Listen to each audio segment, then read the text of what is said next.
Well, it's back to Old Faithful once again after a couple of weeks of hunting some other maps. We are back here on Timbergold Trails and still continuing this quest to get a 400 non-tip muley. So, good to be back. Hopefully, Timbergold has a nice welcome back present for us. And just as so many of these hunts do, we are starting out with a pretty decent bull elk, 280 to 330. And for those of you that have been following along with this journey for a while, you may wonder why I continue to take this route, why we always end up, calling in these bull elk and taking them out. And the reason is, one of these days, we're going to end up getting a solid rare elk out of this. We've killed, I think, a melanistic and a piebald Rocky Mountain elk bull, and both of them were like 180s, pretty small, and I'd love to get a good one. That's another thing, really in a long list. Rare wolves, rare pumas, or even just trophy pumas in general. Big rare Rocky Mountain elk would be awesome as kind of like a additional thing to go for here. And where there's one, there's more. 310 to 360 for this guy, though. And I had decided to not fast travel. So often, after that first elk kill, and it's pretty consistent, we end up killing a bull elk at the start, we'll just fast travel right down to here. But I thought we'd walk our way down, and inevitably, still not finding any mule deer that way. So I'm curious, could that have been single lung and liver? Is lung blood, if you get lung liver, they run like 40 meters, something like that. I don't see him laying here, but it felt like a decent shot. Oh yeah, it was. I was wondering what in the world that was. That's him all hung up in all these little trees here. Just gonna go ahead and grab him. And at this point, we won't use our fast travel, at least. We might as well save that in case we end up using the gun. But 351 score for him, that's a nice bull. There we go. That's what we're looking at. God, how's he that close and hasn't spooked?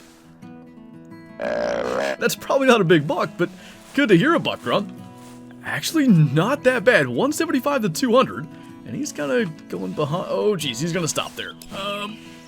Remember I said about using the gun?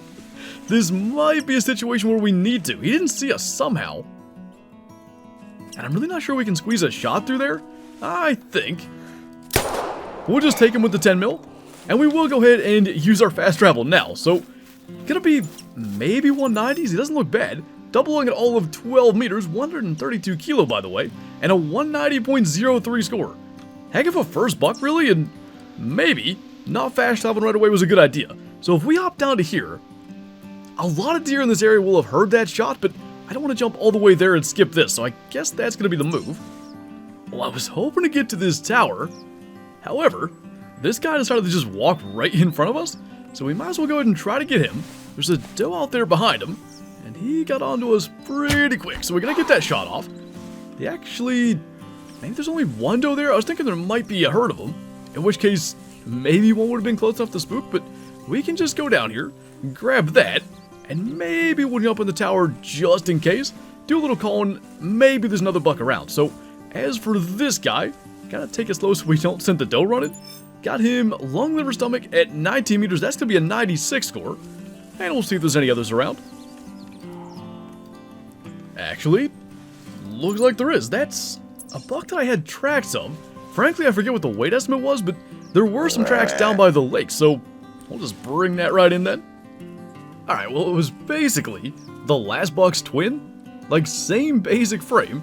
He also has a sticker. I think it's slightly different than the last, but we will still go ahead and try to drop him in his tracks. Still trying to get to 1,000 kills with every bow in the game, so even if it's not that 400 non-tip, every one of those counts towards getting that goal done. And I do feel we can probably run this time. Go and grab him, and actually get on to hopefully a route with some bigger deer. So, double lung 21 meters is going to be a 102. The last was 96, so I guess that's an improvement. I mean, slowly moving back in the direction of that first one.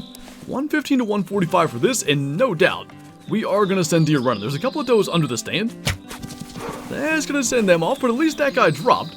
Go ahead and grab him, and we can start to make our way up the river. So, kind of slow start, those couple of bull elk, and going a pretty fair distance until we found a buck. Now we're kind of getting into them. That was a 1, 2, 3, 1, 4. I'm always wanting to get a 1, 2, 3, 4, 5, 6, 7.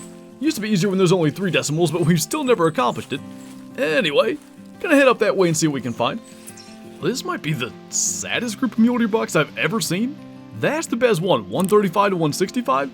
The rest of them, plus this one random doe, very much unimpressive. I think they're probably related to the deer that we saw back at the tower. So what we're gonna do is kind of go out and around them. Just maybe we can visit that lake and get past them. That way we don't have to worry about spooking them and messing up the rest of the hunt. Now we're talking another 170 to 200 with, another one of those bucks cousins with a giant drop tine. So is this a group of 3 bucks? It's either that or there's 2 that are really well hidden. I think it is just the 3 because there's a doe. There's another buck there though. Maybe we better call just in case. I'd probably rather not use a rifle anyway, but just so many animals around, it ain't gonna be a lot different because whenever we go for the shot, even with a bow, we're pretty much gonna spook everything. And quite fortunately, the bigger buck's one of the first ones coming in. I can hear footsteps of another one. What I'd like for him to do is just start walking a little bit. Much easier to come to full draw and get a shot if they're on the move than when they're standing still. So now we have that opportunity. Gonna be shooting through a little bit of grass and probably a bit of a weird range. It's like 25-ish though. Gonna get the job done, no problem. And yeah, I mean, actually not too bad yet, but assuming those deer run over there are spooked like that buck, elk and stuff like that, gonna be spooking a lot of things, but still better, I guess, than using a rifle. As for this guy, might top our last one by a little bit. Long liver intestine on that, 194, so officially now biggest buck of the hunt. And I think what we'll do is kind of make a loop up through these lakes here that we always check, and then probably head down to that side of the map. So the first of these lakes, and the first buck up in here, that's a little hard to see. I think he stopped back behind that stuff. He's at 30 and can't really see us. Maybe if we just sort of crawl to the side here, either he'll start to move, or we can just get ourselves an open shot. Either way kind of works. I mean, I can see him through there. We had to go way further to actually clear that brush. That's gonna be enough to get him down though. And as far as like what else is around here, I saw one other buck go trotting down that direction. One that we must have spooked. There he is. Actually better than the one we just shot, but certainly no 400 non-tip, so if he's gonna stay on that side, no worries then, we'll just leave him there. And as for this one, probably 130s. Got him double lung at 27 meters, gonna be 129.6, so not quite 130s. And we'll start to head down towards the next lake. Well, that was kind of cool. Best estimate we've seen on a buck thus far, 185 to 215, but he's gonna suffer the exact same fate as the 194. It's the opposite beam, but his right main beam is super short, so despite the estimate, he's got no chance of being a 200 plus, and if he doesn't start to kind of move our direction pretty soon, he may be meeting a 10 mil round and not an arrow. Okay, finally, starting to move our direction again, inside of 30, so we'll go ahead and get to full draw here. We might get to full draw here. Really, you'd think I would have noticed that with the last buck. So now he's going to be probably inside of 20, but he's still moving, so we should be able to get to full draw. And I think, just the mere fact that we're in the forest, our camo having some effect there may have actually mattered. If we had, been laying out on a rock in this field, as we so often do for a vantage point, he may have seen us. But as for this guy, we got him in the neck, 127 kilo, going to be 194 again. Did say he was going to suffer the same fate as the last one. And we have 2 more lakes to go before we fast travel across. So yet another bonus elk. We're actually down here at the last lake that we wanted to stop at. And we might be shooting through a little brush again, but outline's going to help us out. I can hear footsteps, but it didn't take off, so it's basically gotta be a cow elk. But it's about time to fast travel across the river and go and see what's going on down there. I really like to do that later in hunts. It just seems like deer tend to congregate there. So double lung gonna be a 280 for that. And we'll take a quick jump across the river. Not the sound I wanted to hear, but we'll still sit here a minute. So as you can see, the doe that we heard call just brought a couple of friends. But there is a buck out here. Unfortunately, he's by himself. And, I guess if he's going to get a little bit closer, hopefully he doesn't stop behind those trees. But we'll just go ahead and try to get that shot. Again, all these does under the stand probably will spook. However, the distance from, like, the animals themselves, yeah, they didn't spook because the buck is far away from the does. It seems like the impact site, like where the arrow hits, does actually matter. So, I mean, we need the kills as I talked about, so maybe we'll try to get one more. Really didn't want to track that. I had to kind of concentrate to get it. But anyway, those of you that have been here for a while with this journey probably know the drill by now. What we're going to do from here is basically take a walk down across here and then loop north up on the river. And we'll start to get into Puma territory like somewhere up in here.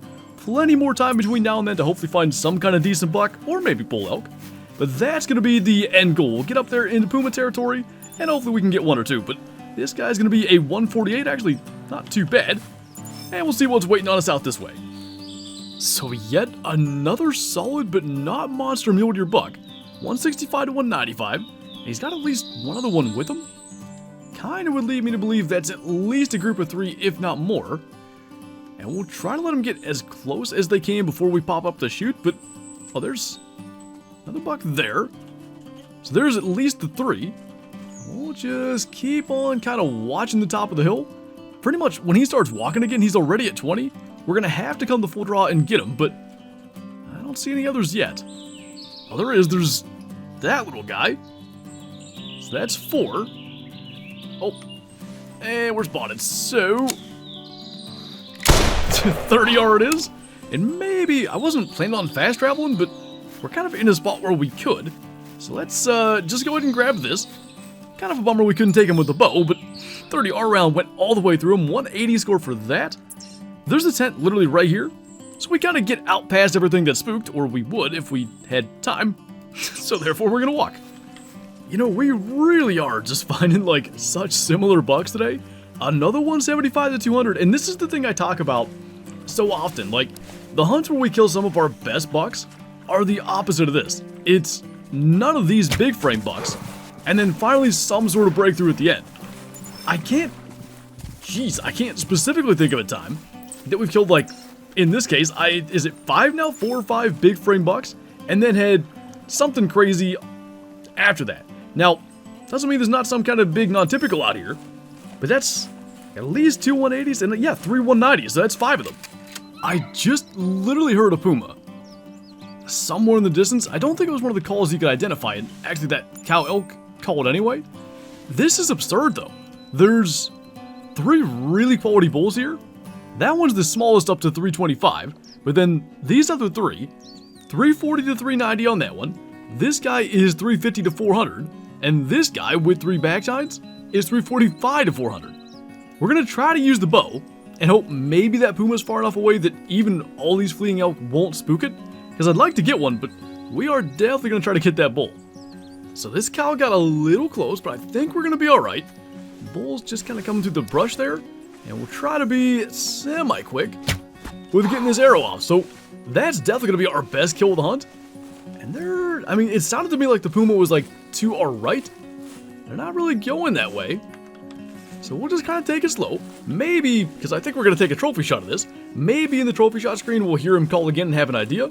But just gotta creep up to this. Sadly, only up to 400, so can't be a 400 plus. He is, though, a 391. If only we could do skull mounts for Rocky Mountain elk, but we'll definitely get a trophy photo of that. And honestly, like, I think he could have, like, slightly longer tines. I think his back tines are the only thing keeping him from being a low 400. It's not like the giant frame, but a pretty darn good looking bull. And I kind of like this angle, just showing, like, the totality of that frame. So, and then nice and close with that. Still another bull around, by the way. I think, though, we're going to call that good. I wonder... Oh, it's probably just those ones there. Okay, 2 small bulls, too. So interesting, a ton of elk just hanging out up here. We don't typically see that. Anyway, just going to slowly make our way around. Hopefully that puma calls again, and we can maybe get an idea of where to look. So for the life of me, I couldn't find that puma, and I decided to come back here and try a little more effort just up in the mountains to see if we could find one. And instead, there's a pretty decent ram standing there. Problem is, it stopped perfectly behind that tree. It just started to move again. I think he must have like rolled back around. Not a bad looking one, probably a 160. And there is one standing right up here above us, who just because he's on this stuff, would have been an easy target. However, we actually don't have anything loaded, so let's do that. I think still, because that's so steep, we're going to be able to get him. There's another one behind us, too. Just going to get that. I'm guessing, because it sounded like the one behind us actually ran. I'm guessing he got away. I really made the mistake, by the way, of starting this hunt at 6 a.m. because it's really hard to see. I still hear that guy wherever he's at. I'm relatively certain he's stuck literally inside the bridge, because, like, oh, you can hear him, but you can't see him anywhere. Anyway, we're going to take our 2 rams that we did get, and unfortunately not adding to our puma total today, but at least a couple of alright ones. This guy was the one that was up on the little mountainside, 90 kilo, going to be a 151, and at least this one over here was like a little bit better. But neither one looked like an absolute monster to me. I didn't even look at the score estimate for this. Not bad. That was a whole 23 meters away, 100 kilo for this one. Going to be a 161. And I think on that note, that's going to do it for this one. So maybe at some point we will work, like, come up into the mountains in some fashion into these hunts. But for now, I think we'll mostly stick with our normal routine, going after mule deer and then pumas up on the northern part of the river. But nice to be up here, and a couple of bonus bighorns, we will definitely take that. But anyway, that's going to do it for this video, so as always, thank you guys for watching, and I'll see you next time.